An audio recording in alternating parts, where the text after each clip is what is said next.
Boa noite a todos. É com prazer que eu aceitei aí o convite, né?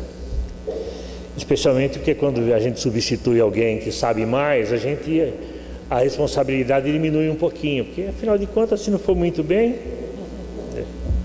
paciência, né? Mas estamos aqui para trabalhar. Eu não sou apenas um trabalhador do Caminho da Luz, eu sou a Caminho da Luz. Não consigo me imaginar sem a Caminho da Luz. Portanto, estou sempre pronto, né, para fazer alguma coisa no que me for possível. Quando Jesus estava já terminando a sua passagem pela terra, passagem miraculosa, fantástica, em que ele ensinou, mas acima de tudo exemplificou. Eu gosto sempre de enfatizar que Jesus ensinou mais pela conduta, por atos, do que por palavras. Não existe um único ensinamento de Jesus que ele não tenha vivenciado. Isso é importante, é fundamental, porque ele quis nos dizer com isso que era possível. Porque os seus ensinamentos são tão grandiosos que nós poderíamos, às vezes, imaginar que, por serem grandes demais, nós não estávamos à altura de segui-lo. Mas ele exemplificou, ele vivenciou cada um dos seus ensinamentos. E o evangelista João narra com muita riqueza e até com uma certa dramaticidade os últimos dias de Jesus na terra. E começamos pela famosa entrada triunfal de Jesus em Jerusalém, que a tradição católica transformou no Domingo de Ramos, em que Jesus entrando, montado em um jumentinho, a multidão o aclamava, colocava folhas de palmeira para que ele passasse por cima. Espetáculo bonito. A multidão, como sempre, aplaude. Um aplaude e todos aplaudem.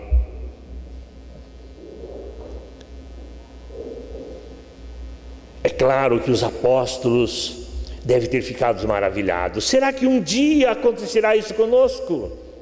Será que um dia nós entraremos também em Jerusalém aclamados pela multidão? Porque afinal de contas eles eram imperfeitos, embora apóstolos. Ainda estavam aprendendo, estavam muito acima da generalidade dos homens daquela época, mas ainda assim imperfeitos, ciosos de aparecer. Quantas demonstrações deram disso, né? De condição humana ainda. Na sequência, entre outros atos, o evangelista mostra uma outra passagem também interessante, que ficou bastante conhecida também. Maria, a irmã de Lázaro, unge os pés de Jesus com um óleo raríssimo, riquíssimo, e enxuga seus pés com os cabelos. Olha que ato bonito, né? De submissão. Jesus mais uma vez elevado às condições sublimes. Os apóstolos devem ter ficado babando. Será que um dia nós vamos merecer isso?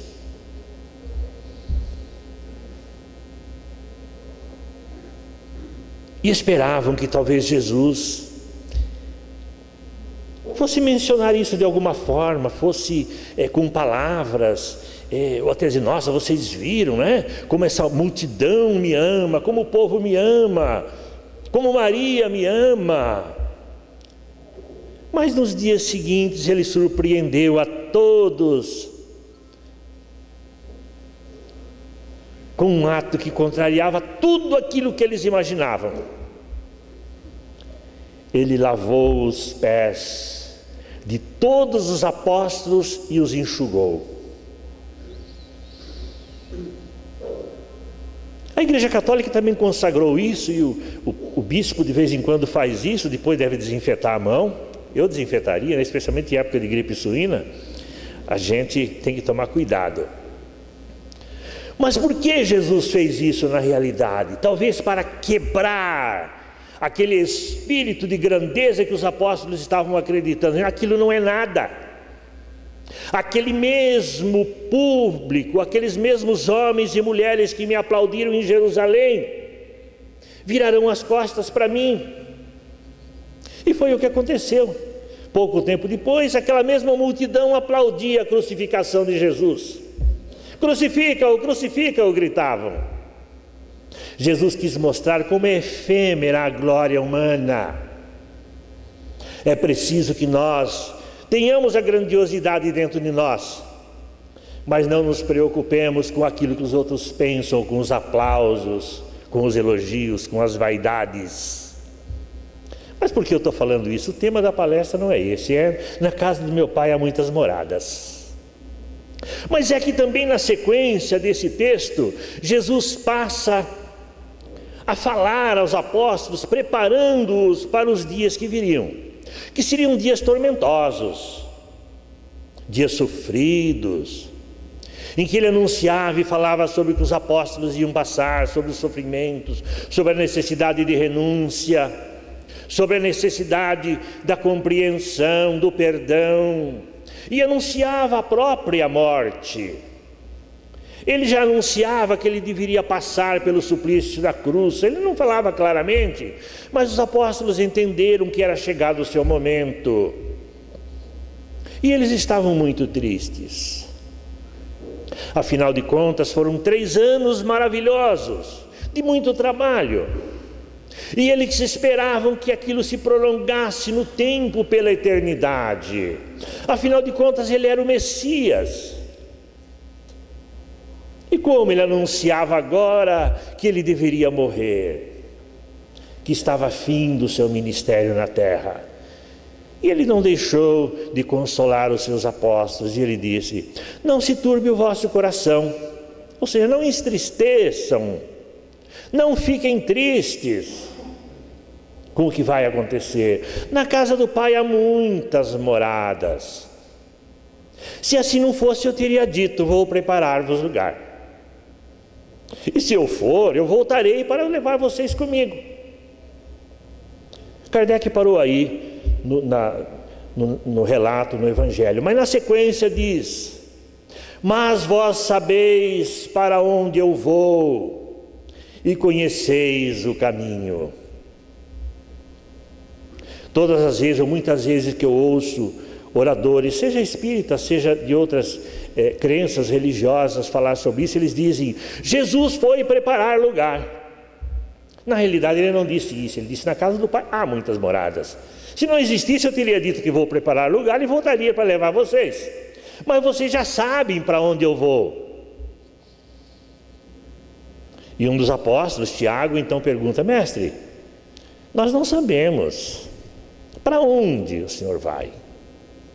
Ele diz: eu sou o caminho, a verdade e a vida. Ninguém vai ao Pai senão por mim. Estava aí explicado, sem dúvida nenhuma, o comportamento de Jesus, que através da sua conduta, através do seu trabalho, através das suas manifestações, queria enfatizar uma forma de vida como meio de se chegar ao Pai. Forma de vida que representa também